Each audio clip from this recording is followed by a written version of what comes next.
Have you ever just looked at the world and felt, well, completely powerless? Like you're stuck in the audience of some grand, chaotic play and you didn't get a script? That's what we're digging into today. That feeling of being just a spectator. You know the feeling, right? You see things happening on the world stage, decisions being made that you just fundamentally disagree with. And what can you do? Maybe post something online, vent to a friend, but it feels like your hands are tied, like you're just watching it all happen to you, not with you. And look, this isn't some new phenomenon. It's kind of built into the system we're all a part of. We all know the unwritten rule: the big fish eat the small fish. It's a world where the winners get to write the history books, and it's usually the most vulnerable people who end up paying the price for conflicts they never even asked for. Man, a quote like that really hits you, doesn't it?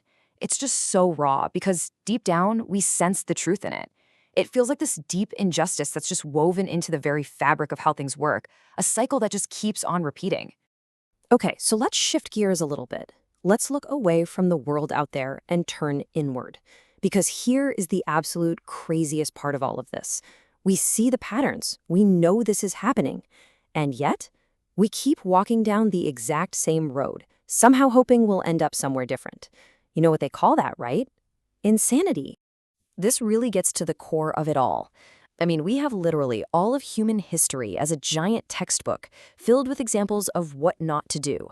And still, here we are, making the same old mistakes, both as societies and, if we're being honest, in our own lives too.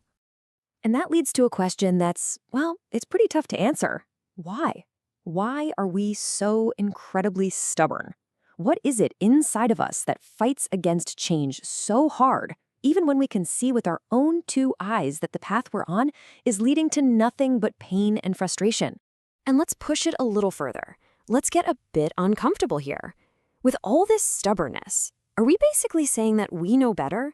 That our way, with all of its documented failures and epic mess-ups, is somehow superior to a higher wisdom? So here it is. This is the ultimate challenge to our collective ego. We see the system is broken, we see our history of repeating failures, but we just refuse to change course. I mean, are we really truly arrogant enough to believe that we are wiser than the very intelligence that created the universe? You know, all of this points to a really strange paradox. It's this idea that we were made for absolute freedom, but somewhere along the way, we've actually grown to love our cages. We've gotten comfortable in the captivity we've built for ourselves. Just think about it for a second. We've been given these unbelievable gifts: a mind that can reason, consciousness that can experience beauty and wonder. And what do we so often do with them? We use them to feed our own egos, to draw lines in the sand between us and them, and ultimately, to tear each other down. Now, this isn't about pointing fingers at anyone. It's about recognizing a fundamental truth about the human condition. There's a capacity for darkness in all of us. And our minds, as brilliant as they are, can be tricked so easily by culture, by fear, by our own unchecked pride. But, and this is a huge but, that's not the end of the story. This is the turning point. Right in the middle of all this mess, all this repetition, there is another path. There is another way. A way that isn't about being a powerless spectator, but about walking in actual, real power. Okay, let's talk about a word that a lot of us probably have some baggage with: repent. Forget everything you think it means. At its core, it's not about shame or guilt. It's simply about making a choice to think differently, to literally change your mind, and then start walking in a new direction. It's that simple. So here are the two paths, laid out side by side. You have the world's way: competition, division, me first.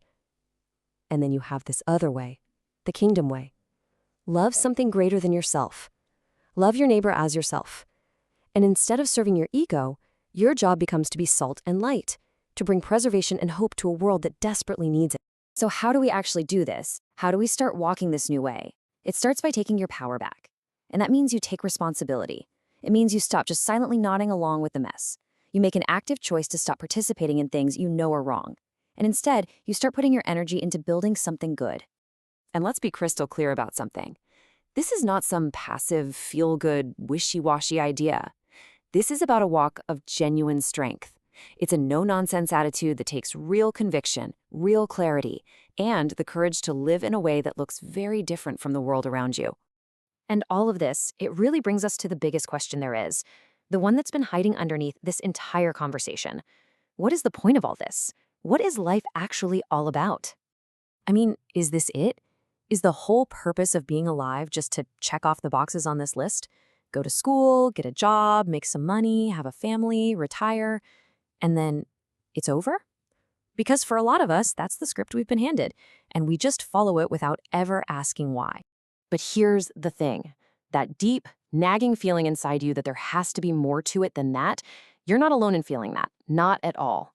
That is the great universal quest of all of humanity. We are all searching for meaning, for a real reason to be here, a purpose that's bigger than just surviving. You know, if any of this resonated with you, I'd really love to continue the conversation.